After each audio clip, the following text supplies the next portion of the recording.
Retro Gaming Revival live.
Good evening. Welcome, everybody. We got here in the end. Thanks for joining us. We are a slightly reduced panel this evening. We hear that Nintendo has allegedly been arrested for dogging. More on that later. And Ryan is in the chat, but we believe he may have had a trouser incident. We don't have any details. But we are joined tonight by Blunners. Hey, hello. Good evening. How are you? Hello. Yeah, good. And, Don't sound like a Dalek. Neither of us sound like a Dalek right now, so we're off to a good start. Still time. Still time. We were both sounding like Daleks before we went live, so we'll see how we go on. And of course, we're joined by Dorbs. Greetings, all right. Greetings, Dorbs. And tonight's special guest, we have Tom from Tall Story Games. Hey. Someone we've met in the wild. Wild as well. Met in the wild. Real actual physicality, real people. We've actually got a photo of it. We'll show that towards the end. Oh, right. Cool. Yeah. Okay. Yeah. I'm not privy to this. We'll see how it goes. We'll see how. I'm sure he's doing a bunch. He's doing. Oh, we've got Rob. Thanks for joining us, Rob. Who else got comments? We've got this individual who keeps appearing. And of course, Ryan is there. Hopefully, the Azrak incident, I should say, it's not. It's too much. And thanks for joining. I've got a few. You're breaking up. See, Tom, we're not. Oh, I'm not, am I? Oh, you're breaking up. Oh, I did a reboot of everything live, so we'll see how it goes. Really. Oh dear. Okay. Oh, he's frozen. Oh. It's like retro Skype revival. Yeah. Like 20 years ago. We still, if Triangle Face, if you disappear, we have got a phone number. If anyone lets us know where you are, so just text us on that number. He's frozen again. He's frozen. Oh, Tim was supposed to be professional. What's he doing? Right. I like this one. Man's got dial up. Telling me. I should have plenty of speed. Apologies. I don't know what is going on. I should be connected.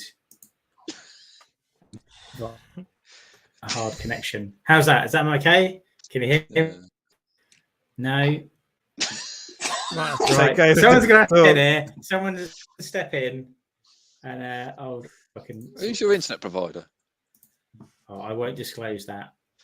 Just probably Virgin. No one at the moment. Probably Virgin. Right. If we can. I don't know if you could hear me. Let's go. Right. Okay. He's frozen. Oh, Tom, I'm so sorry about this. It's quite all right. Yeah, it's not normally like this, mate. Obviously, we've met in the wild, which is very, very good. We had a good night out on this. It was a Sunday. It was a Sunday. Lovely meal. Good chat. But obviously, we're going to talk about Tall Story Games, Lucid Dreaming. But obviously, before that, we want to discuss your early gaming / programming memories. So a little bit different. Yeah, that's all right. What do you want to know? Do you want me to start from the beginning? Yeah, start from when you were born. First word.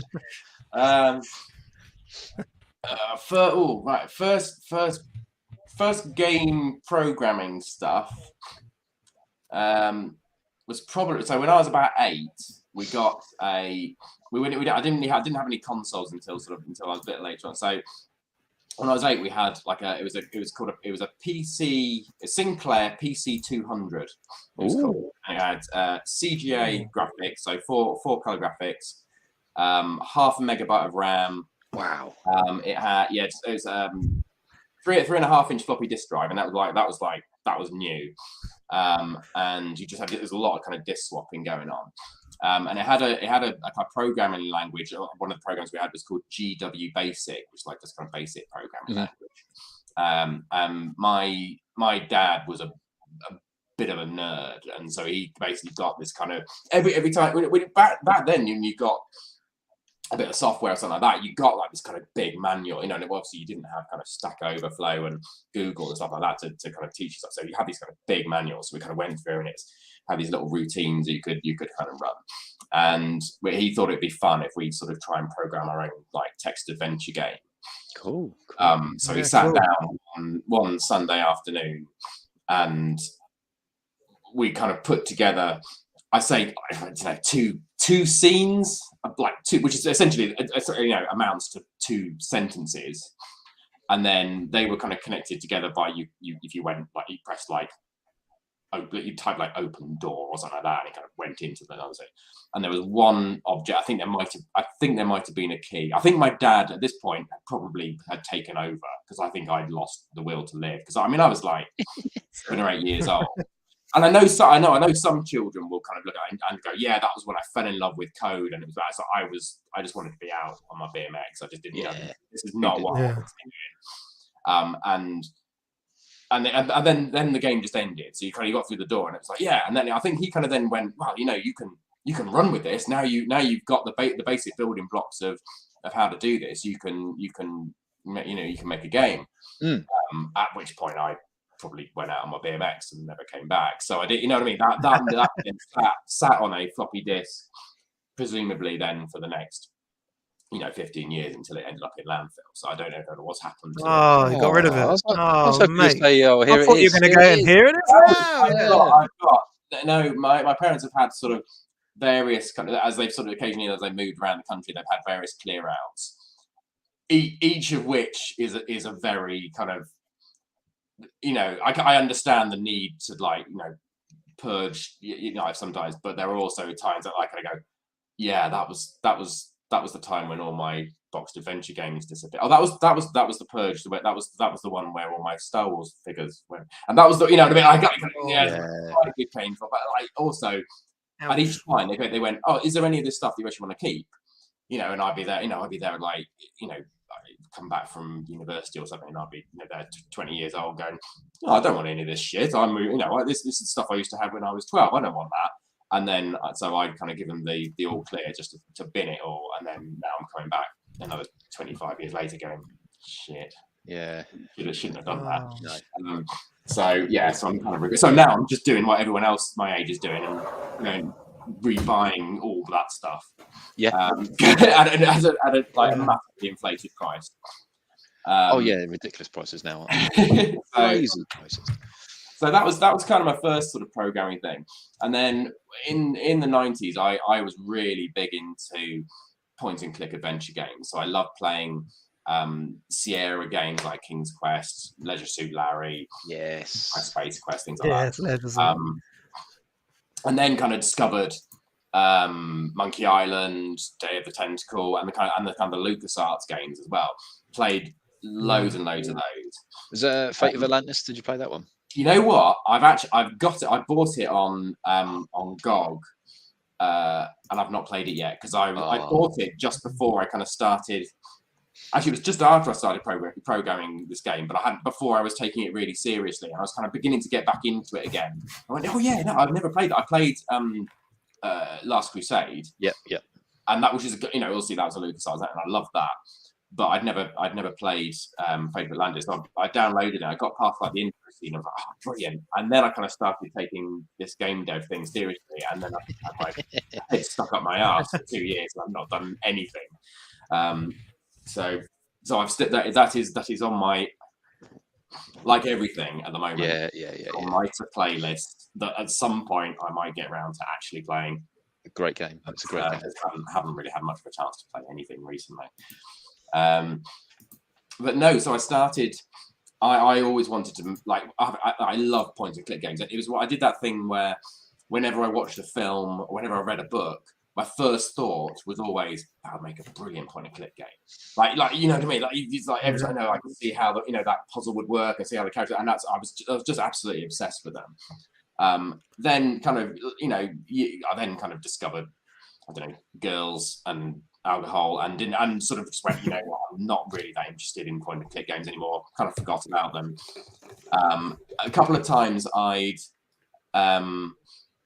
so I got hold of a copy of Flash, the software that was very big on the internet a while ago, and my first thought was that when I started, kind of got hold of a copy of that before I went to university, and thought, well, I'm going to try and learn how this works. So you built a few crappy websites with it, and then started looking at the kind of coding behind it, and the scripting language behind it, which was called ActionScript.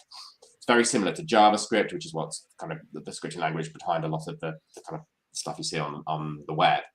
And it allowed me to then sort of go, actually, you know what, I could maybe have a go at making a point and click game with this. I sort of again sat down for a weekend and really tried to sort of hammer it out, and then realized that was massively beyond my capabilities as well. So then did exactly the same thing that I did with the text adventure when I was 8, and just parked it and just went, no, this isn't for me.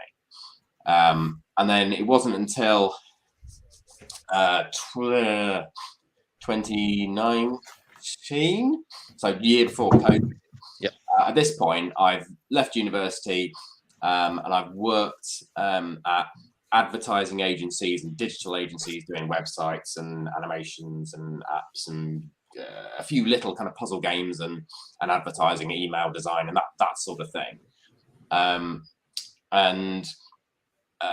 So about 12 years ago, myself and my wife, we both worked at agencies doing this sort of thing, and decided to set up our own business. So we've been running that for the last 12 years, doing the same sort of thing, websites and advertising, marketing stuff. And one of our clients kind of came to us and said, right, we've made a video. It was the Roman Baths Museum down in Bath. Mm-hmm. Don't know if you've ever been. It's great. Yes. Yep. Yeah. Like Roman Baths. And they came to us with a video that they'd done, which was about a Roman guy who'd lost his cloak in the Roman Baths, and it was all about how he wanted to curse whoever this guy who'd stolen his cloak, and I'm not really selling it. It was better than it. It was like generally they'd had some kind of production done on it, and it was a nice little story. And they sort of said, well, we've got a bit of budget left over. We'd really like to do an online game. Sorry, I don't know if they were imagining like a puzzle game or what. And I kind of went, what would be really cool? It would be like if you did like an old school point and click adventure game. Click. Yeah, and they. Is that just me, or is he frozen for you guys? No, he's frozen. You've given him your computer virus. Some sort of virus, I suppose. Yeah. You've given him your computer virus. Oh no. It's a bit awkward, isn't it? Am I actually okay now? Can I move? Yeah. Can I talk? Yeah, you're fine. Okay. You're absolutely fine. I've changed an Ethernet cable, so I'm wondering whether it was that. Who knows? This is unbelievable. Talk amongst yourselves. You've jinxed it. You've jinxed it. Hey, well, I think we've got to change the have you seen Triangle Face to have you seen Tom? Have you Tom? I see Tom. Hang on. Oh no, he's back. He's back in. He's got a new instance of him. Let's move that one. What the? Let's add in. There we go. Literally, He jinxed you. Triangle Face jinxed it. Yeah, it's like the internet just decided I was boring and just cut me off. So where was I? Where was he? Very well. So we said let's do a point and click game, and a lot of the other people at their end were kind of similar age to us, and kind of went, yeah, I remember point and click games. Yeah, go on, let's give it a go. At this point, I had no idea. I'd never heard of indie game dev. I never knew that was a thing. I never knew there were people making. I wasn't a gamer at this point. You know what I mean. I'd stopped playing games. I didn't really, you know, I the last console I bought was my Super Nintendo, which I've still got. That's one of the few things I do still have. Yeah, you kept it. I do, yeah, and that's now reinstated, which is nice. But I wasn't really playing games. I'd not kept up with things. So the last sort of point and click games that I'd played were the ones in the 90s. They were Monkey Island, Day of the Tentacle, and Indiana Jones and stuff. So I didn't know there were other people for the last 20 years or whatever who've been keeping this alive and making these games. I'd never heard of game engines, so I didn't know that there was software that will do it for you, which is really handy. So I just went ahead and went, oh, well, I'll tell you what, I'll build it all in JavaScript because I do a bit of web dev. So I'll do it in HTML, CSS, and JavaScript, and essentially ended up creating my own point and click game engine to make this point and click game. Just for this, we had 3 months, I think, to write it, design it, build it, including the engine, and deliver it. So that was that was kind of fine. I was able to do that and produce it. I think it's probably about 45 minutes, an hour long, something like that. It's probably got a lot of issues. It's probably got a lot of I mean it's been tested a fair bit, but it's not the most robust game ever created. But we put that out there, and we got paid for it as a client job. Move on, carried on, forgot about it. And then when COVID hit, we ended up with a bit of time on our hands. And I thought, well, basically I built this system. Again, I didn't know, I never heard of game engines, so I didn't know that's sort of what it was.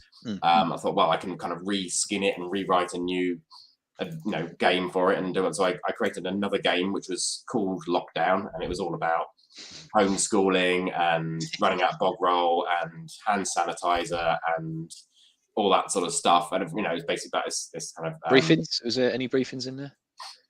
No, what it was all about. So you play it's like a kind of single mother and virologist. So she's working on research into COVID to try and work out the coronavirus, trying to work out how to beat it. Because at this point, it was like really early on in the pandemic. Was there were no vaccines at this point or anything. So so she was kind of working on that, and she needed to get all the kind of stuff sorted. Like, so she needed to cut her own hair. She needed to make sure that the kids had done their homework. She needed to make sure that she'd gone to the toilet, so she needed to make toilet roll and things like. And she needed she'd had a delivery with her new webcam in it. She had to have this kind of conference call with all the other kind of virologists around the world. But then she'd run out of hand sanitizer, so she didn't want to open the package until she's sanitized everything. So this is the time when everyone was it's like gold dust on it. So that was the sort of puzzles. Again, similar length, 45 minutes, something like that. And then I put that out on Twitter once I made it, and I had it so we kind of had a PayPal sort of donation button. So half of the, or I can't remember, a certain amount of the profits for it go to Women's Aid, which was kind of very at the time it was very relevant for still is, but for during the pandemic. And so kind of put that out on Twitter with a sort of charity message on there, and it was picked up by a couple of Twitch streamers. Again, never heard of Twitch. No idea what that was. So they kind of come. I'd used Twitter before, so I kind of knew that. And they're like, "Oh, wait, we're gonna do a Twitch stream of an adventure game jam." It's like I've never heard of game jam. Game jam, right? So, do you know what game jam is? No. Right. Game jams are basically competitions where indie developers, writers, artists, devs, musicians, where they all kind of get together and try to produce something in a relatively short amount of time. Sometimes you get a game jam which is 24 hours. Sometimes you'll get it where it's kind of 2 days. With adventure games, they're usually a little bit longer, a week, maybe 2 weeks, something like that. And you have to kind of collaborate or do something and create a game in that time. and an adventure game jam had just happened, like the week before I kind of put this one out, and they were like, "Oh, well, we're going to do a stream where we're going to play all these little adventure jam, these little kind of adventure kind of competition games. Should we add yours onto the list?" And at this point, I was like, "Yeah, go on then." Don't know what any of this means, but I'm I'm going for it. And then kind of watched that, and whilst then sort of like I'm downloading Twitch, and I'm downloading, and I'm suddenly I'm then meeting all these other developers who make adventure, and they've been making point and click games for years. And all of a sudden they're going, what game engine do you use? I was like, I literally have no idea what you're talking about. was this a part of the game? Yeah. I don't know what that means. And so it's been like a really learning curve. Just trying to work out what the hell any of this means.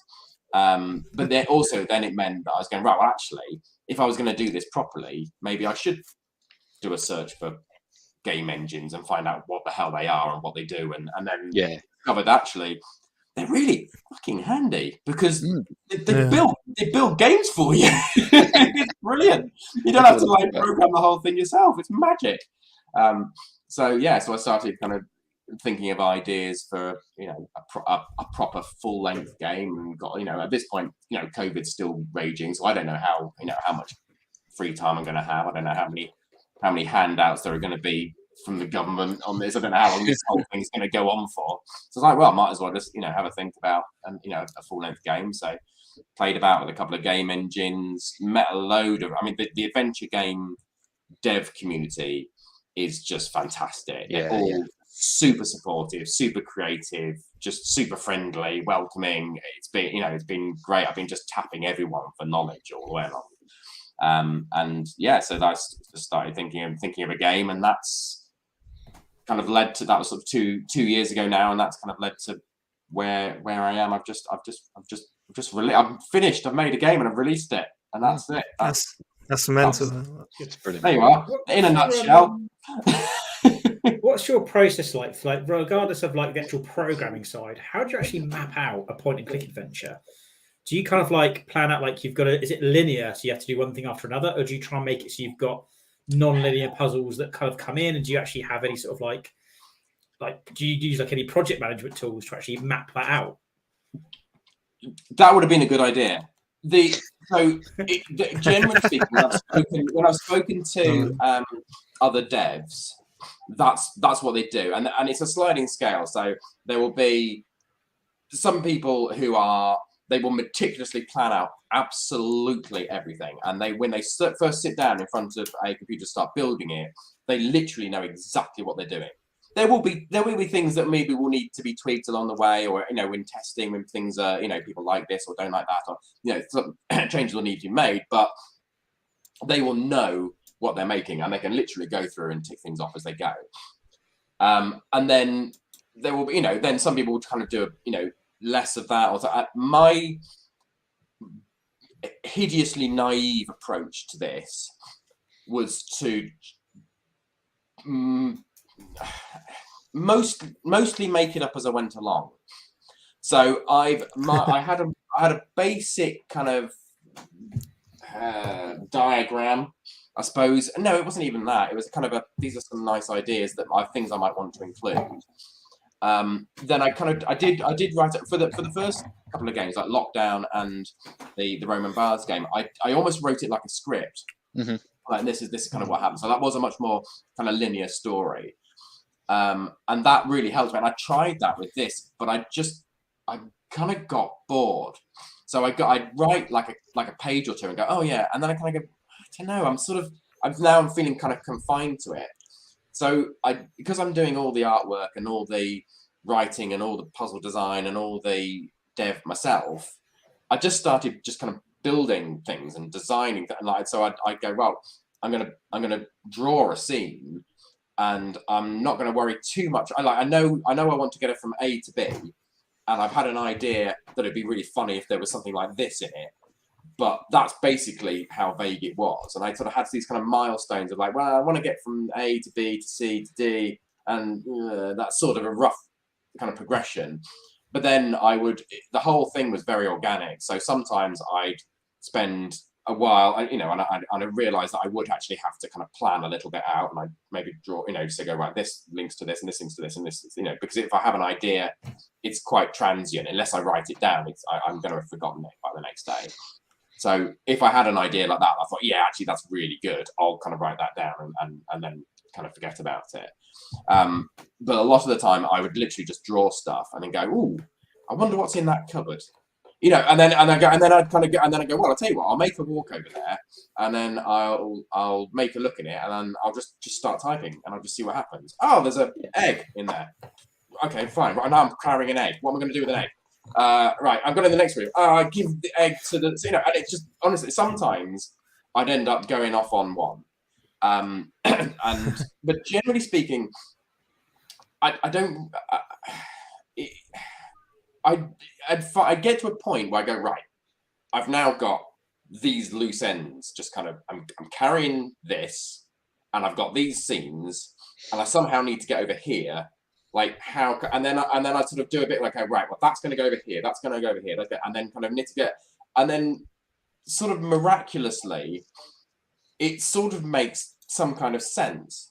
So you then kind of go, well, oh, and then it's like, oh, that's why I'm carrying the, when people are playing it, like they'll go, oh, it's like, no, go, and it all makes sense the whole way. It's like, fucking hell, it didn't when I was writing it. It was all over the bloody.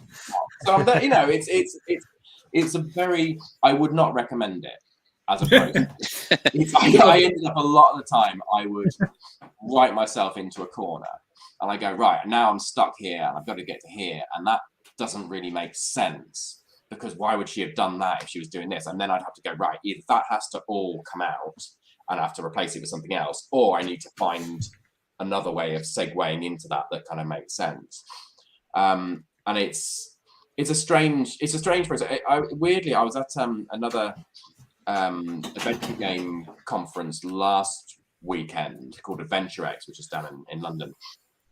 And there's one of the developers there, Dave Gilbert, who's very widely known, very widely respected in the adventure game community, had a lot of very successful games over the last, I think what he said, like 15 years or something, or 15, 20 years. I can't remember I don't remember how long he's been doing it for. But he did a talk where he basically said, he went back and looked through kind of his old notebooks and realized he'd done a very similar thing. He'd kind of go, well, I've got this, and I've got this, and I've got this, and I've got this.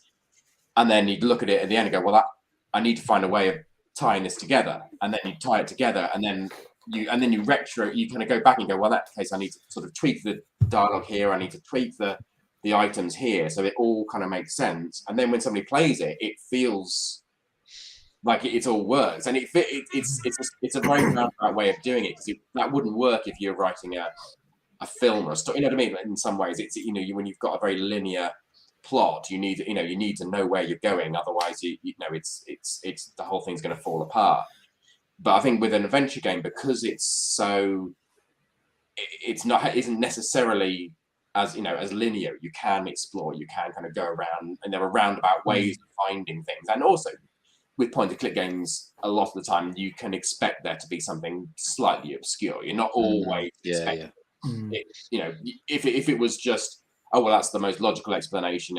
She needs to unlock a door. Well, the most logical explanation is the key's probably hanging up. Oh, there it is. Oh, yeah, I'll open the door, and then it's like, oh, brilliant. So I can do that in real life. So it needs to be a little bit strange or a bit unusual. Otherwise, it's just mundane. So it's. I think you can get away with a lot in that sort of genre. Things where when you're like designing it, you've got no way of telling what people playing it are going to do, because you can't help but know what the answer is. Yeah. And I've done a few puzzle things before where I think I can't tell how difficult the puzzle is because I already know the answer, and you have to play test and get people to do it, and you think, oh, they go off in a completely different direction. You're like, okay, I didn't actually intend to make it that hard, or they get it immediately. It's like, okay, I didn't intend to make it that easy. Yeah. It's a real hard balance to find, isn't it? It is. That's one of the hardest things is getting that balance right, and also everyone, like I said, everyone plays it differently, but everyone wants something different from it as well. So some people want really smooth, easy gameplay that just done it, just played through it, enjoyed it, clicked about a bit, didn't have to think too much. and kind of enjoyed it. Other people, they want to get no one wants to get really stuck because that's just frustrating. But with point and click games, especially, or adventure games, you want to get a little bit stuck. Yeah. Because you want that reward, you want that dopamine of like kind of I got it, yes, and that satisfaction of actually solving it. And if you don't have a little bit of that, you're just going to end up getting to the end of it going, I don't know, I don't really feel like I actually achieved anything. Whereas if you get a little bit stuck, you go, I'm going to have to go away and I have to come back to this one. That's, for me, is what playing a point-and-click game was about.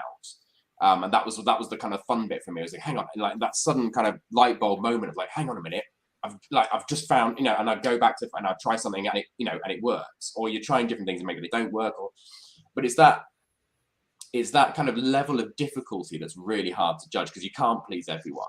No. So you have to, and you can't nowadays. You can't be illogical. So you can't just expect people just to try everything with everything and eventually get like brute force it, because that's just no fun for anyone. And that's not, nowadays you'd get absolutely, roasted alive for trying to do that. So there has to be, even if it's obscure, there has to be logic. There has to be a breadcrumb trail somewhere along the line that says, right, this is how you get there. It might be, if every time you go, well, if I try this logical explanation, it goes, no, I can't do that because of this, but maybe there's something else that will do it, and just loads of little signposts all along the way. Which that's kind of what I've had to do, and you kind of have to gauge how much of a signpost to do, how much of a clue you need to give. And I think in some cases, I've had a minority, maybe a handful of people who've said there were maybe slightly too many clues. And I've had a vast majority of people have said, I really enjoyed it because it was hard. It was, it's a tricky game. And I think maybe sometimes when there were extra clues, it kind of took away a little bit of the credit for solving it yourself. Go, and you kind of go, I know what I need to do with that. And then she goes, oh, I'll probably need to do something like this with that. And they go, yeah, I know. But, it's like you don't feel special anymore. You always feel like, well, anybody got to this point is now going to be given that bit of advice.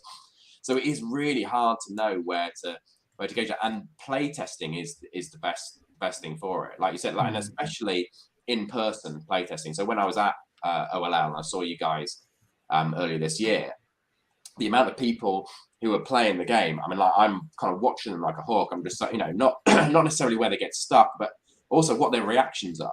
So if there's a joke in the game and they're just going, well, that is like, yeah, that joke's coming out because like that's even that is hard, isn't it? Because if you write a joke and you're playing it and you hear that joke over and over again, you no longer find that joke funny. Yeah. And you think back and think, is that funny? And then if you get someone else to play it and they laugh, it's, oh, thank God, it's actually funny. Because you spend so long like with it, you're desensitized to it, aren't you? Oh, definitely. And what's quite nice actually, so there are over 11,000 lines of text in the game. So there's a stupid amount of detail in every scene. So most of the scenes have got hundreds of different hotspots you can interact with, and you can pick up, use, talk to, and look at, pretty much all of them. And there will be a custom response for a lot of them, and trying different objects with them. Because of that, and because of the process, then I've got, I can export from the game engine. I can export all that text. I can then give it to voiceover artists to record it. All I see is an ID number, and I just go in and I kind of tidy the audio files up. I'm not really listening to them. I'm just kind of making sure I can see any clicks and things. Export or put all those in. So until I got to a point where I've written all these things, and a lot of them I've written on the fly. I've done a whole scene, written just tons of little shit dad jokes and things like that in there. And it's not until I'm kind of watching someone play it, 8 months down the line, and I'm watching them sort of doing something and using something. I don't even know if I wrote a response for that, and they'll do it, and it will say something. I go, and it'll make me laugh because it's my own humor. Or I'll be there going, oh, if they did that and that, I probably would have written a line like this. And then they'll do it, and it'll say that, or it'll do something completely different. But most of the time, it's like, it says pretty much what's sort of in my head. So it's quite nice to be able to sort of be surprised by I mean, like laughing at your own jokes is never cool, but I do quite. It's like at least I go, yeah, at least I found it funny. Yeah, as long as you laugh. Yeah. Cool. So as I left and came back, whereabouts did we get in our rundown? So we've kind of covered early game memories. I think just kind of. Have you actually got a kind of like questions you're asking me? Is this like? Well, yeah, we did. But we're sort of. Very, it's a loose. No, yeah, we just go with the flow. Yeah, we definitely go off on tangents. We have like an idea of what we're talking about. It's not really interview questions; it's topics of conversation. Yeah, chat about stuff, can't we? So, keep it very. Before we have Tim, I've actually got a text message. Yeah. Is this about me missing? Tom missing? I'll have to cover the number. There we go. Okay. But it does say Triangle Face has had a trouser accident. Oh no. There you go. Oh, you can see that. That's why I have covered the number. I've covered the number this time, so thank you for that mystery texter there. So I did change it to Tom, but I think we can change it back to Triangle Face now. Okay. Well, I'm here for now. We'll see how we go. I had a trouser accident as well, but I'm powering through. Oh, I think it's a wipeable chair. Everyone's gone. Me? No, have I gone again? No, we can hear you. Oh my god, this is terrible. We can hear you, Tim. We can hear you. Yeah. Is it me or is it you guys? No, I think we're all fine. Yeah, we can hear you. Anyway, Tom, what's your favourite game of console? Anyway, favorite game. Link to the Past is probably I remember that was my all-time kind of favourite console game. I think still is. I remember it took me 6.5 days to complete it first time, and I was so pleased with that when I got it because I was 11 and a half or 12 or something. I can't remember that was. I think that was how old it was. When I bought my Super Nintendo, I saved up all my pocket money, all my Christmas money, all my birthday money. Like I went to Smith's. I went to Smith, and it's like it was £110. Nice. It was. I'm just going. He's got it in his pocket. Yeah. For every console for any occasion. And it was £110, and it came with no games, and it came with one controller. So I then had it, and I couldn't use it because I didn't have any games. So it's like I then had to kind of it was my I'm trying to think of how long I had that. But I had a friend who lived over the road, and I think he lent me. What did he lend me? You know what? I can't even remember. It was something he didn't want to play anymore. It was something something forgettable. And then I kind of borrowed other in-scround games off people for a while. And then the first game I was able to actually go out and it was the cheapest game I could find in our local shop. And it was King Arthur's World, which is a bit like Lemmings. Okay. It's like you kind of these little guys come out and you can choose whether knights come out of your tent or whether wizards come out and things like that. And then you've got all these other people you've got to fight and you've got to build bridges and it's basically Lemmings.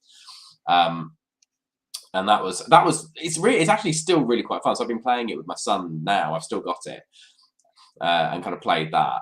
I don't think did I ever complete it? I think I might have completed it once.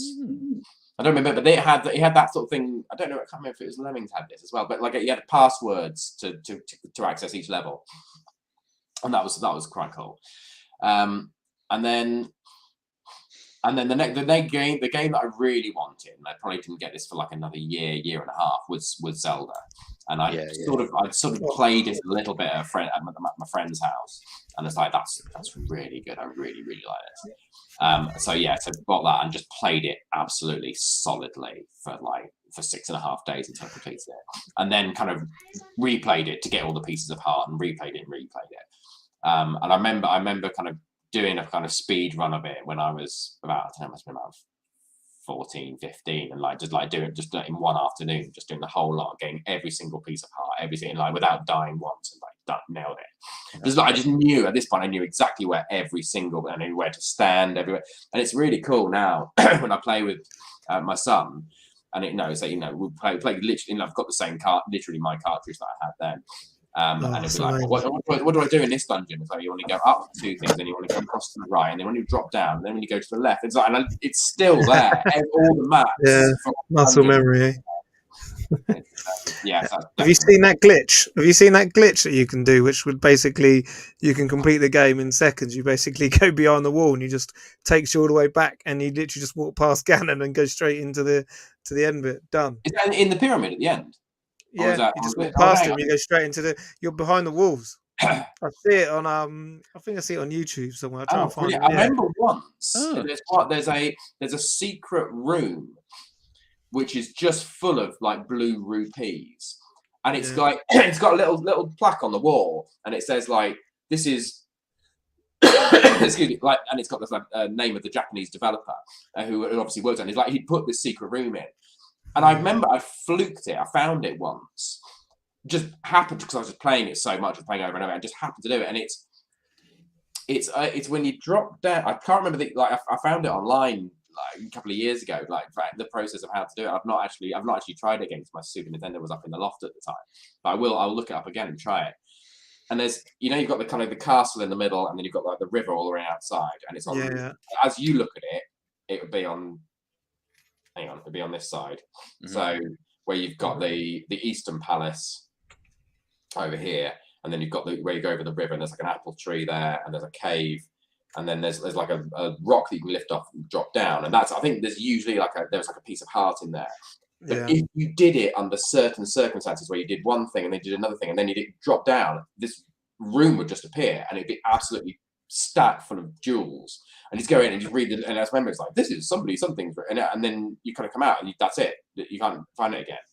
It was the weirdest thing, and I'd never been able to find it again because obviously the internet didn't exist. It's like it just happened to come across it. But yeah, if you do search on like YouTube or things like you can find it. It's worth it. But like the magic of finding that, like just fluking it on your own as a 12-year-old was just amazing. It's like, wow, like it makes me think how many other secret rooms are there, and they're just like jumping down holes like madmen for like months. Yeah, that was cool. Internet caused a bit of an issue for pointing. You can just get stuck. For the internet, you would just have to persevere, wouldn't you? You just have to keep going until you figure it out.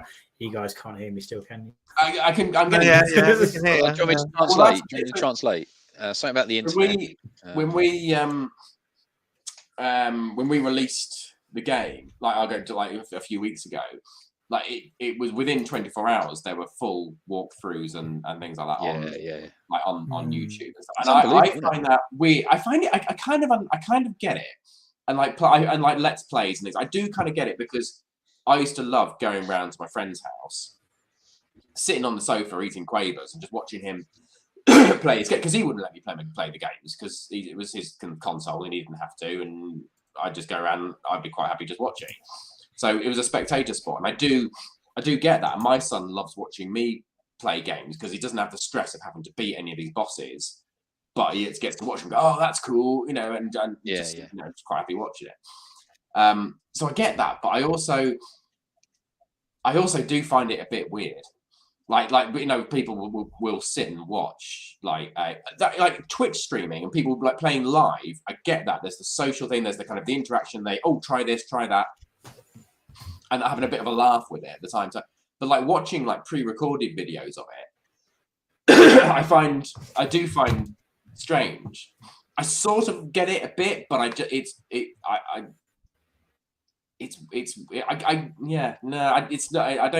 Sometimes it's just. Sometimes it's another style of play. I think. Yeah. Watching other people play and think, how do they play it? Because I've recently just done Simpsons Hit and Run, but I've done the whole thing through our TikTok channel, and they were telling me what to do and how to do it. It was brilliant. But yeah, it was weird because I was just having a quick look, but it's good. I get it more with like specific things like speed running and things like that. And trophies as well. Trophy hunting. Yeah, as well. And like trying to like show, like, or if it's stuff like this is how you do all the like you said, trophies or achievements. Like, this is how you get all 10 something or others in a game or something like that. I get that there's like a theme, but I suppose it's the ones that have no commentary or anything like that, and they're literally just someone just playing the game. It's just like literally just the game just playing itself, just in the background. It's kind of I feel like the ones which have like personality and have someone kind of commenting on and you know having them play it, I kind of get. But sorry, I got to. It's not the Fortnite ones like my son watch. They're all like it's it's the Fortnite ones that do my head in. My son watches on YouTube. It's just like it does my head in. But it's straight. But I get, and there's a bit of me that's there going, having just released a game, that like the whole point of the adventure game is to enjoy the adventure and to let the story unfold and to not know what the twists in the story are and the whole narrative. It's like saying I'm going to watch. I don't know. It's like watching a film before you read the book. Or no, it's not even like that. It's not even. It's. I always watch a film before reading the book. I never read the book. But it's. I don't know. There's a bit of me as a dev that kind of goes like you're taking my game and taking all the interactivity out and then putting it out there as your own content. And I get that some people just want to watch a little bit and go, yeah, you know what, I quite like that. I will play the whole game. But there's also a bit of me there going like, it's sort of just like a bootleg of my game, but you can't play it yourself. You know what I mean? It's a strange emotional thing to kind of go. It's a bit conflicted. I just accept it that is part of the industry and that is part of how people consume games now. That is just part of it. And for me, it's very alien because I'm completely new to this whole thing. So I'm coming from the 90s and I've just plonked myself down and I'm now surrounded by devs and gamers and people, playing and consuming content that I've never even really seen before. So it's all very new to me. But it's a strange thing seeing your own game just kind of just playing just on its own and like seeing like loads of people doing it and like, wow, like could all of you not have bought it? That would have been nice. Give me some money. Yeah, exactly. It's like you're all liking and subscribing this channel, but like, could you not have bought my game? It's a strange sort of relationship sort of you have to have with kind of people who consume it in different ways. You have to kind of, and you just accept it for that, that's what it is. And but I don't know what Triangle Face is doing. I don't know. So, hanging on by thread, I think. Oh, he is there. He is there. I am here. You just can't interact with me. Well, we can. So we normally ask what people are playing now, but we've got what are you playing / programming hours. So have you got anything in the pipeline? Any new projects? They can talk about or not? Yeah. Sorry, mate. Sorry. What I've got? I have a couple of things I've got an idea, which I am hoping to look at, but I'm very conscious that I don't want to start looking at it because then I'll just get carried away and I'll start going, ooh, and I'll be doing that and I'll lose focus on what I'm actually doing, which is like trying to manage the fact I've just released a game. So I get very distracted very easily, and then we'll like with making a game, like I'll go, oh, it wouldn't be fun to make a game, and then I'll just lose myself in it for 2 years until I've finished it and I've actually made a game. So if I do that again now, then everything else, including my family and everyone, will just it's like I just get really kind of focused on it. So I'm having a bit of a break. I'm making sure that I don't think too hard about the next game idea until we've actually, in the kind of cold light of day, been able to go, right, let's get the release sort of sorted. Get reviews, interviews, all that sort of stuff. Until that's all calmed down, let's look at the sales figures. Let's work out whether it was actually worth it for Tom to do this, or whether actually, you know what, we could do with doing some real work for a while and actually, building back up, our savings again.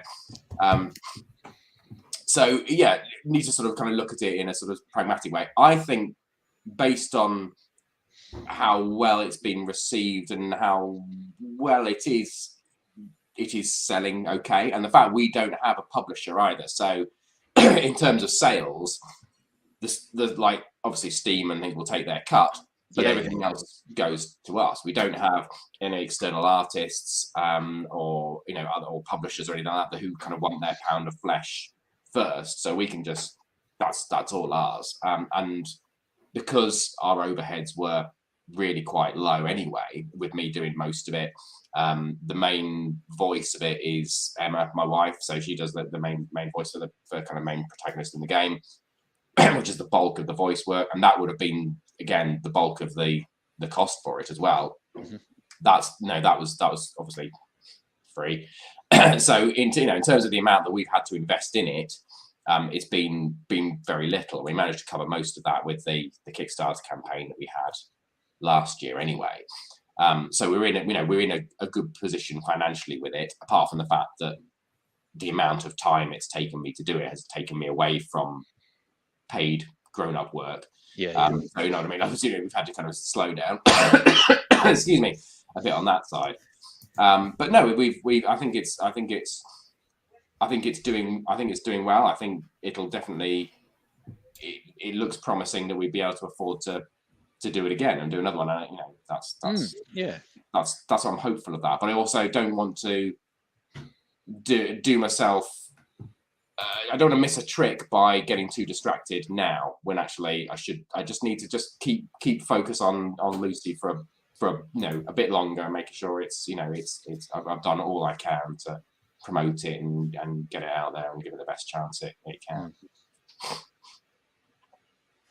Yeah, because I'm just looking at Lucy Dreaming on IMDb, and I can see Emma there, who plays Lucy. I love her voice. I love the accent in the game. You should if you have a look at her IMDb, does it tell you what else she's done as well? Yes. Do you want me to tell you? I'm sure. I've got. You can tell me if it's true or false. So, 2005 to 2008, it was Bob the Builder. Yeah. In the art department. 2004, it was Bob the Builder, Snowed Under. Yeah. Art department. And Pingu in there as well. Pingu is not there. Was it not? Oh, maybe she worked on. So she worked on Bob the Builder and Pingu as a set builder and prop maker for many years. So that's her. Having said, like I was saying earlier about all the power tools in our house are all hers. She's basically just like a fully trained carpenter. That's that. What else? I mean, there's a video game, The Crete Escape. So. Oh right, yeah. So that was a game jam. Yeah. Oh, they put that on IMDb, have they? That's on IMDb. Yeah. Oh, really good. Yeah. So she's since doing the voice for Lucy, she's also done the voice of another 3 games as well. She's done sort of voices in as well. So she's wanting to do more of that as well. She fantastic. She's loving that. Yeah. And do you want to go through your IMDb if you want? My one. Yeah, you've got one. I have. Yeah. So mine should have. It'll have 3 things on there. I would have thought. Yeah, one will be there was a film. It was a Film 4 funded thing, and I made props for that, and that was called Capture. Correct. Visual effects. Yeah. So I did. So I used to make kind of steampunk sculptures. So I used to make lots of insects and things like that. And a guy, I can't even remember how I got in touch with him. But it was the guy who used to do Phone Jacker. Oh, I know. Yes. Oh, yeah. Ivan Novak. It wasn't the Phone Jacket. It was the guy who kind of wrote it and produced it. A guy called Ed. Ed Tracy. Ed Tracy, yeah. And so he kind of approached me and said, "Do you want to build a prop for it?" I can't even remember if I got paid for it or not. I might have got a bit. But kind of built this sort of weird, and it was like I think he wanted to do like 3D sort of stop motion animation. It was like a weird kind of thing. It looked like a brass lightsaber with like claws on it. Like it was some sort of steampunk Matrix type effect. It was quite cool. And then I worked on. There was another film production company who I did some stuff for about like 20 odd years ago, and there was a film called Left 4 Dead. Correct. Yeah. And then I did in Flash. I did like a little fighting game for that. I probably still got it somewhere. I'll have to see if I can dig it out. Oh, amazing. And then there was another one that was called Even Dead Men Die. Oh, I don't know whether that one ever ended up on IMDb. I don't know whether that got much further, but I ended up doing it. It was like a 3D room. It's like the website was like a 3D thing you could explore, and it was like, and I did it all in 3D. So I do a game. Oh yeah, no, I did a zombie shooting game for that. That was like a little thing. These little zombies would pop up, and you had to shoot them. I forgot about that. So, your IMDb only has a couple. It's got Lucy Dreaming, obviously. Yeah, Left 4 Dead and that capture. So capture, yeah. It's always a range of things. Like different like I said, I will do something in my life and I'll just get completely obsessed with it. So I just decided to start making little insect sculptures, and then just did that for a couple of years and made hundreds of them, sold them all over the world, and just did that, and then just went, no, I've had enough of that, and just stopped. And fair play. Get easily distracted. Oh, hang on. Apologies for this. He's back. I don't know if this is. I don't know. I have no idea what's going on with my connection at the moment, because it's like I've checked speed, I've checked my latency. There's nothing else. The internet is not being used anywhere else in the house at the moment. I'm not streaming anything. Can't hear Tim. You're not? No, I can't really. Okay.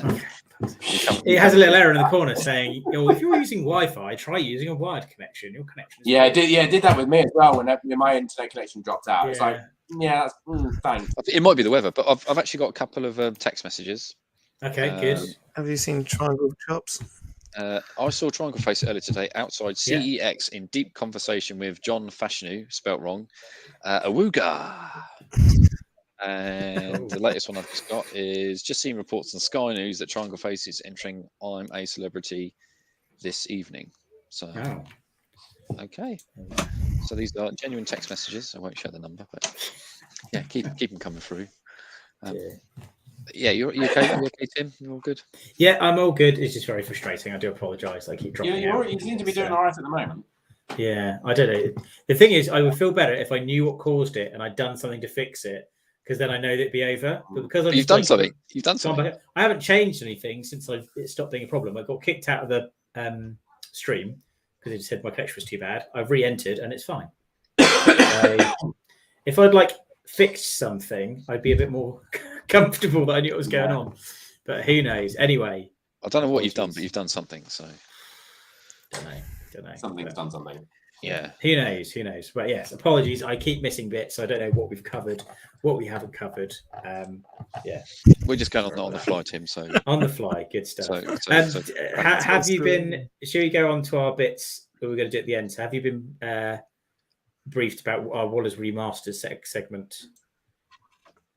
And you're putting a face you haven't. No. So basically, I know we've been chatting for a long time, actually. Trying to get a few things sorted. Waller's Remasters are after our good friend Rick Waller, who suggested that you can have 3 retro games that you think deserve a remake or a remaster for a modern console. So you're a bit on the fly here. So come back to that. I don't know if you're in a few. I want to hear about his dream. Yeah. Get thinking, but let's talk about Lucy Dreaming, because we've all had a quick go on it. Like I said, I love Emma's voice in it. Is that her real voice? Brilliant. Or is that... It's so funny. Yeah, it is. It's not. She's sort of hamming up the kind of the northern. I mean, she's from kind of Greater Manchester anyway. Yeah. And a lot of her family have got sort of quite broad accents. Yeah. Weirdly, so when they were clearing out her grand's house a few years ago after her gran had died, they found some old cassette tapes that she'd recorded, and they had audio of Emma when she used to go and stay at her grand's a weekend and things like that. It's her just just like mucking about or doing the washing up or playing in the garden or something like that. But she's like, it's Lucy. It's like the voice is absolutely so I've taken Emma's voice. She's kind of acted it, and hammed it up a bit, and then I've taken the pitch up a semitone just to make it sound a bit younger. But honestly, these recordings, it's like it just sounds exactly. It's really quite freaky. Yeah. I think she's kind of gone back to her roots with it. How many games was it? 3 games, I think of. 3. So I put up the there we go. We've got Waller's remasters. 3 games that need remastering. I've got a pen in it, so I'm going to try and pick it out. Can they be remastered? Like, do they have to be remastered, or can they just be remade because they were shit? It's entirely up to you. Yeah, right. I think I've always been confused about what the difference between a remaster and remake actually is. Yeah, I actually prefer remakes to remasters. Like, if a game's an old game's going to come out, I'd rather it's just completely redone. Yeah, from the ground up, or just relaunching a franchise or something. But shall we get Rick to clarify then?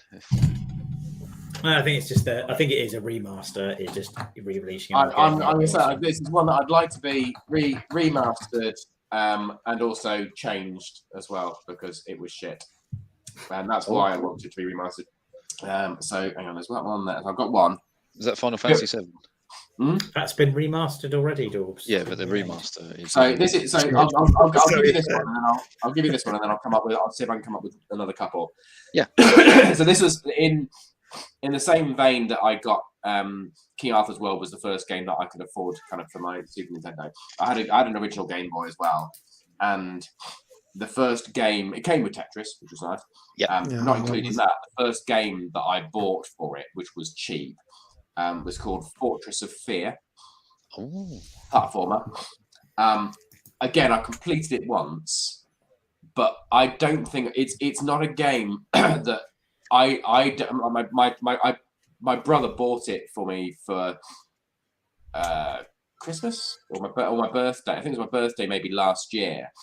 And was it this year? Oh God, I can't even remember. And my 8-year-old son has been playing it. And he's come to the same conclusion, is that it's just not fun. It's really stressful, and it's really unforgiving, and it's just like I get kind of hard games. I get that, but it's just hateful. I just hate it. So but now I've got it. Now my brother's bought it for me again, and he knew that I hated it as well. Like when he rebought it for me. So I've been playing, and I think I got 4 or 5 levels through it. And I've got to stop playing it because it's not fun. So I'd like that to be remade. Have you still got it? Yeah. Is it in the box? No. No. That's a shame. I think you can get boxed copies for it. And I don't think it's that expensive because it was. Well, I'm on eBay and they're looking about 50 quid. Yeah, copy of it. To be honest, if you give me 50 quid, I'll come around and kick you in the nuts, and it'll be much more fun than playing Fortress of Fear. Yeah, 50 quid. Oh no, there's one here for 45 plus £3.50. So yeah, looking about 50 quid for a box copy, which is mad. There you go. So that's I mean, I'm probably being. I just hated it as a child. I hated it as an adult. I at least as an adult, I kind of it was when it was the only game apart from Tetris. It's the only game I had, so I didn't have anything else. And it wasn't until I never really liked platform as much. I enjoyed on the Game Boy. I enjoyed the James Pond Robocod, and I enjoyed 6 Golden Coins as well. So Mario Land 2. Oh, yeah. Amazing. That. I mean, you could kind of cheat it. You could get like infinite lives just by getting a life and just resetting it, and getting a life and resetting it, and getting a life and resetting it, and you just give yourself like infinite lives. And I love that. It was fun to play, even though a couple of the levels were difficult. And it was relatively easy to complete, but you could go and play it again. You could just have fun playing the levels because the levels were fun. Whereas Fortress of Fear was made purposefully difficult so that it was difficult to complete.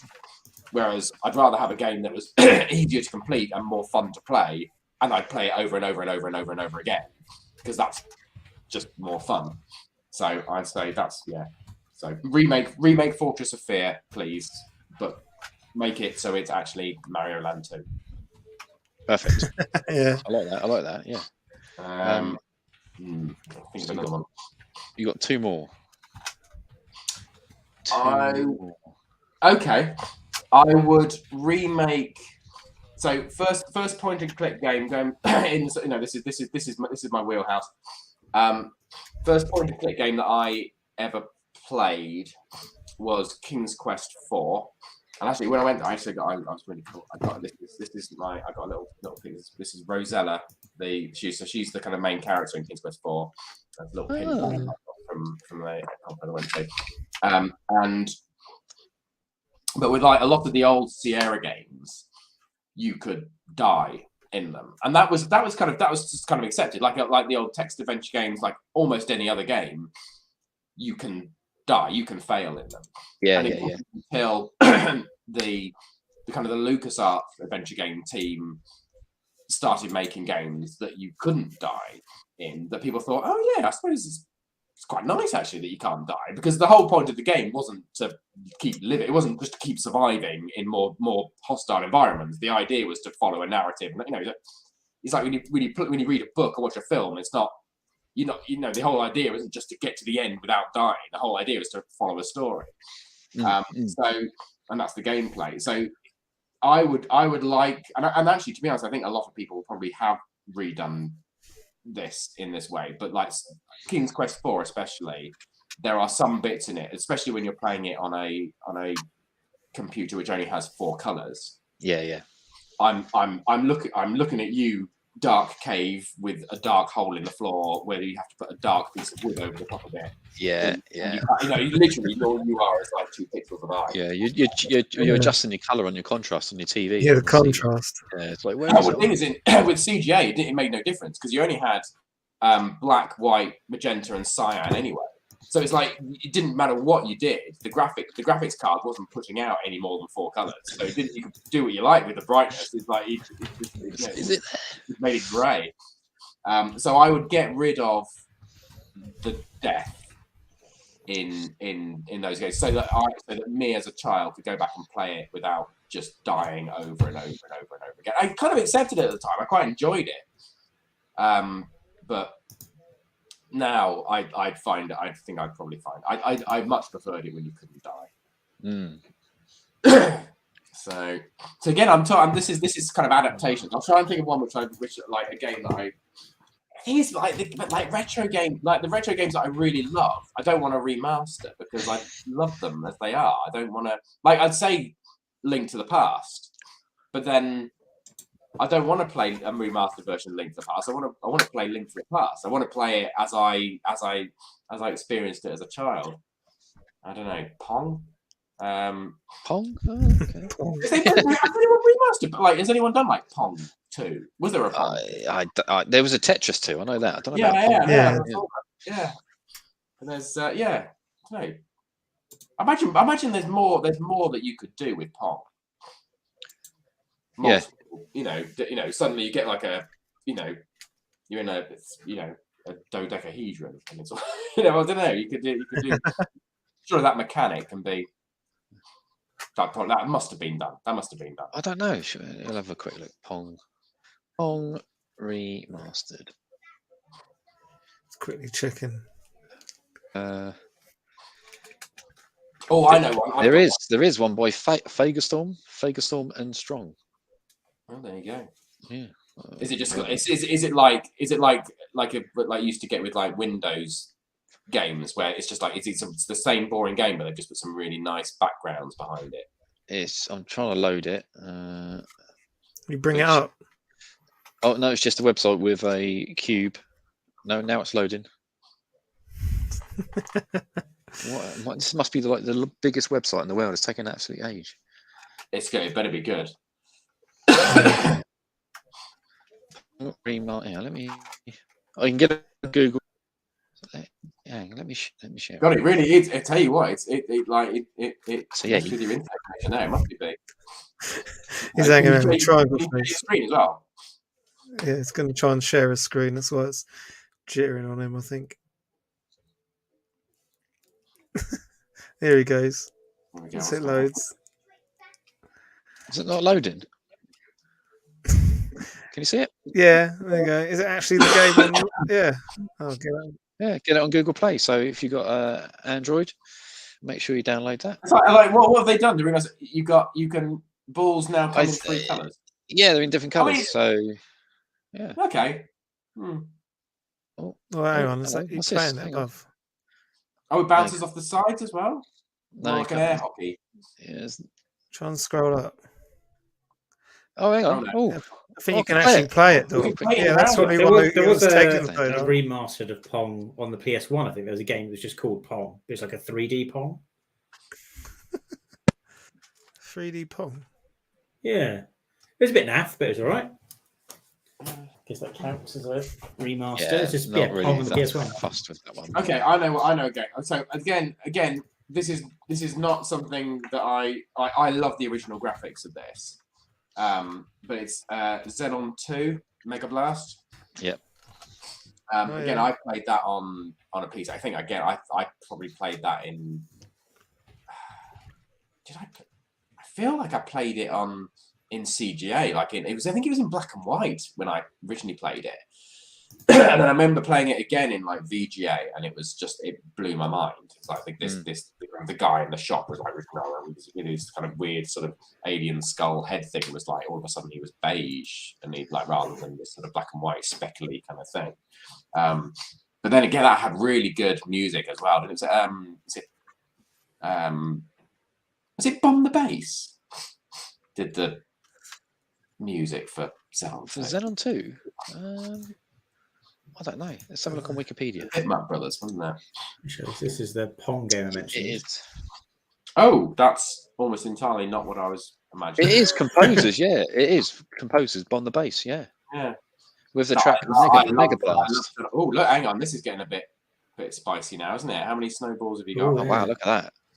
That's slightly better than the Oh, hang on. Oh, yeah. This is. Oh, it's got blue. What's this on the bass? It's called Pong. It's on PS1. It was just called Pong. See, we can view this perfectly, Tim. We can view that perfectly. Oh, there's a seal. There's a seal. A brief moment of connectivity. There you go. I thought I'd just share that. So at least contributed some thoughts to the show this evening. Let's take that away now. That's all you're going to get from me, I think. That's good. No, yeah, Xenon 2 was Bomb the Bass with Mega Blast. So sorry about my coughing. On the base. Yeah, that was although I love the original graphics, I'd love to see what that same game could look like now as well, because with exactly the same kind of power-ups and spaceship, I remember them so vividly.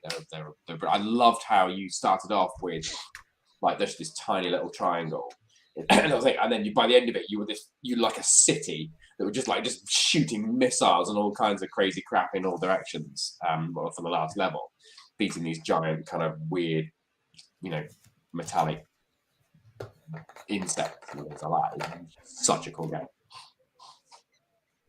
Yeah, good choices. Tim, you have a range. This is like the only time that Tim's been absolutely perfect on the stream, right near the very end. So, there you go. Yeah, great stuff. Worth waiting for. But yeah, so I've missed loads of the conversation. I've not been able to chime in much because I can't. I'll probably just be repeating something that's already been asked. It's mostly just me coughing, I think. Well, hopefully we don't get your cough. But no, it's been amazing, Tom. So where can people pick up Lucid Dreaming?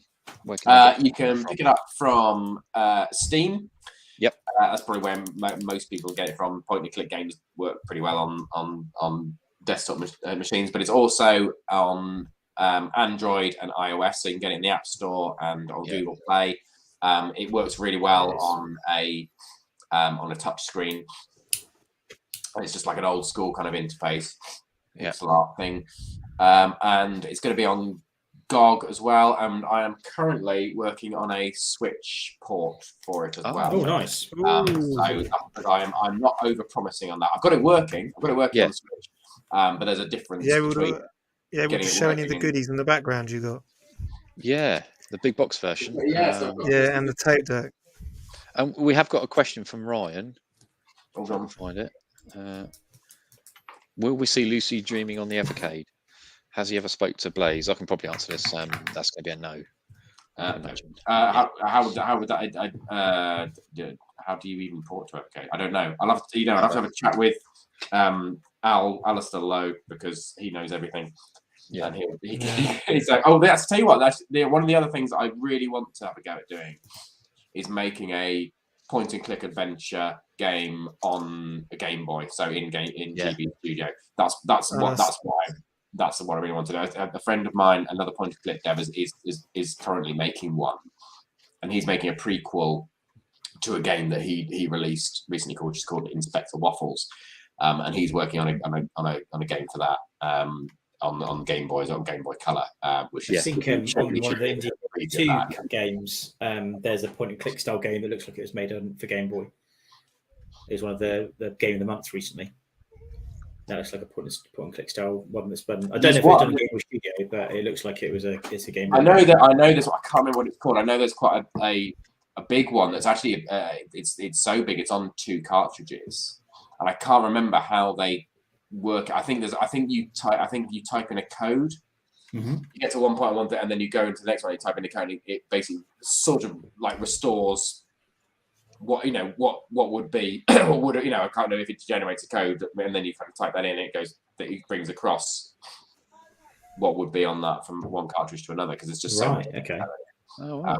I don't think I've ever heard of a 2-carter game. Like, I know you get like when we got to discs, like games over multiple discs, but I've never heard of a game going over multiple cartridges. So that's. I think it's quite a clever way of doing it. That it obviously kind of is able to try and transpose, because there are a limited number of things you're going to have or be doing at that point.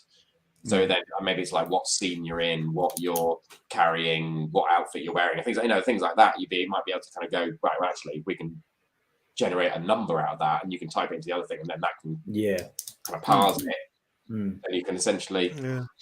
I bet there's quite an interesting game you could do with that. Actually, I'm trying to learn Game Boy Studio at the moment, so I'm doing they've got a lot of stuff that caters like the top-down sort of Zelda Pokemon style map game. So I'm kind of making something in that at the moment, and trying to make like a puzzle game.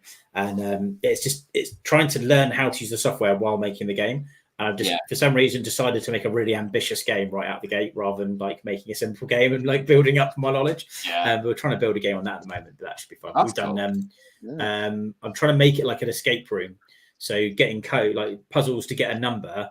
And then I've actually been able to get it so that if you look at an interface, it brings up a keypad, and you can enter in the keypad, and there's just a variable running saying, have you pressed the right button, incrementing. And if you press the right buttons in order, it increments the number up until when you hit enter, checks to see if your number's the right level, and then opens. So I can do the whole keypad with one variable rather than like, 10 for each button.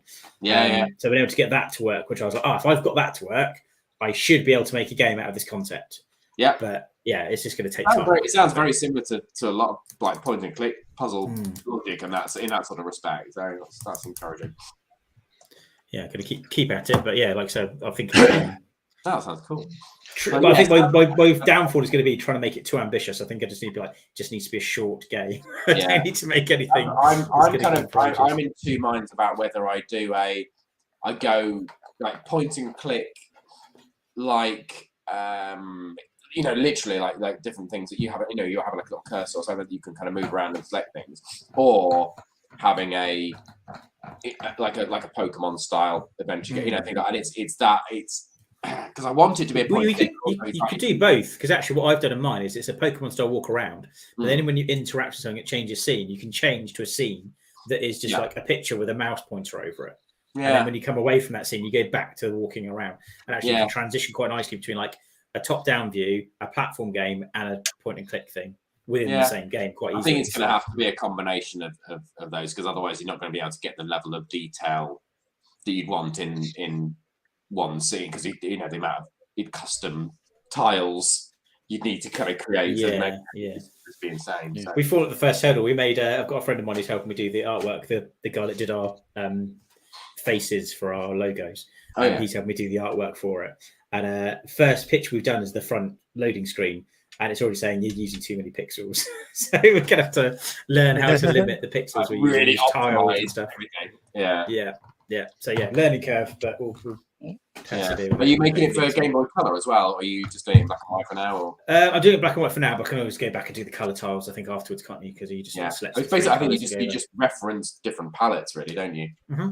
For that, so yeah. No, I'm looking forward to. I do, and that's something I'd want to do that as a kind of pet project, but I also know I'd get really kind of into it, and it would take up all my time doing that. And I also know that it's very unlikely to actually make me any money. So I don't want to be like really crass and like the whole thing's about making money. I've got to like, if I'm going to spend my whole life doing this sort of thing, it's got to pay the way a bit. So I'm going to be careful not to kind of end up spending too much time on something that's like, it's as a hobby, it's fine. But if I'm doing it sort of professionally, I need to pick my battles. Yeah, I mean, it's a great game. I know you sent us a couple of Steam codes, so we had a good play of that. But no, great game. Love the voice, love the concept. Really enjoyed it.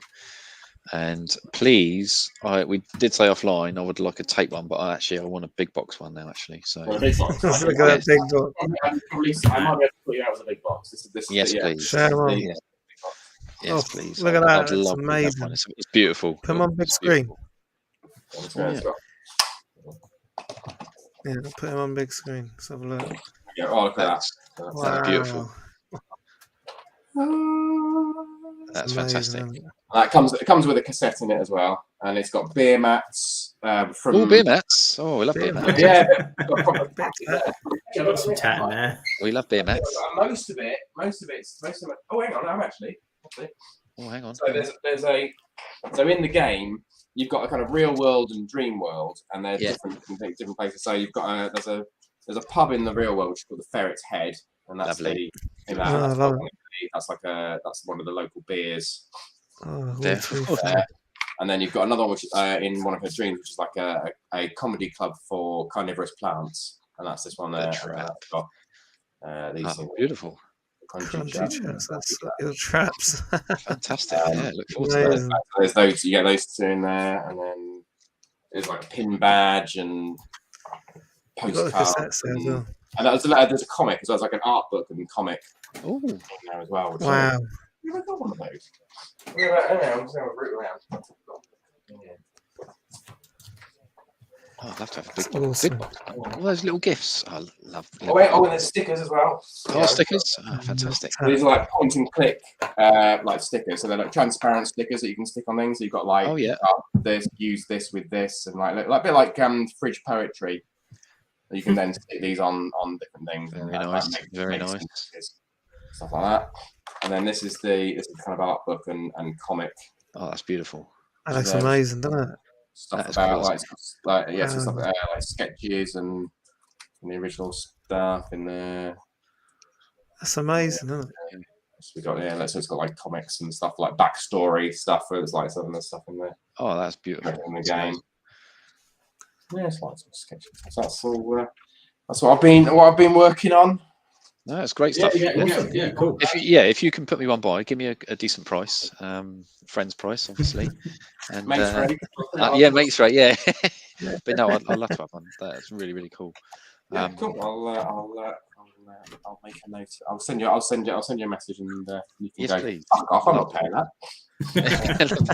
No, Tom, it's been amazing, and all the best with the game. I know it's been released. It's been released for what, 28 days now? Yeah, 29 days. 18th October it came out. It's a great game. Everyone needs to play it. So hopefully you'll get a lot more sales. The reviews have been really, really good. Yeah, it's still amazing. Like every time, like I go, there's another review come out. I do like a bit like I used to like watch like Doctor Who. You'd be like, if I read the review like through my fingers, then it can't get me. But they've all been. I mean, like there's always occasional bits. There's constructive feedback in there as well. But there's that like it's kind of consistently like 4.5, 5 stars. Yeah. Oh, excellent. It's really good. Yeah. Awesome. Really good. Great. We've all played it and loved it. So, but no, thank you for Tom. It's been absolutely amazing. Thank you for having me. And obviously, just before we go, we have met in the wild. We have got a photo, and there it is. Hey. That's from OOL 2022. So yeah, there's Al. There's Ryan. I don't think there's any pictures of you from that event where you're not holding that trophy. Oh, that little trophy. Sorry, that little trophy. That amazing trophy is very prestigious. Yeah, very prestigious. Very prestigious. No, that was. I think that was my favourite night. That meal. That was good. It was good laugh. So, it was good. But no, thank you very much, Tom. And thank you. Keep in contact with us. Let us know how things are. And apologies again for my terrible connection. I hope that hasn't been too much of a distraction throughout the whole. It's been entertaining. It's been entertaining. Terrible throat as well. Very sorry about that. That's right. All adds to the entertainment. But no. So can I plug next week? We've actually got a chap called Dave from Fuse for Switch coming on. And you mentioned game jams earlier. They do a lot of game jams. If you've seen Fuse for Switch, you can actually code on the Switch and play games on there, and you get a game code. And on the game jams he does on his YouTube, he does like tutorials of how to actually make games, which are really useful. And then he does game jams where people will have the game they've submitted, and all the codes for the games are in the comments. So you can, if you've got Fuse for Switch, you can just grab those codes, get a copy of the game. You can look at the code. So yeah, if you're into game dev stuff, it's a really good platform to look at. I got as far as making a rock, paper, scissors game, and it nearly melted my brain. And then I started doing a Game Boy Studio because it was visual-based coding, which is a bit more my speed. Yeah. But yeah, if he's going to be on next week, so hopefully I will be here as well and not dropping off every 5 seconds. It'd be quite funny if you do drop off. I think. Yeah, it would be quite funny. Hopefully not. Yeah. We'll Maybe see. turn your router off and on. That normally fixes the problem. But no, thanks very much, Tom, and look forward to next week. And we will see you all later. So, lovely. Have a good one. Right, everyone. Take care.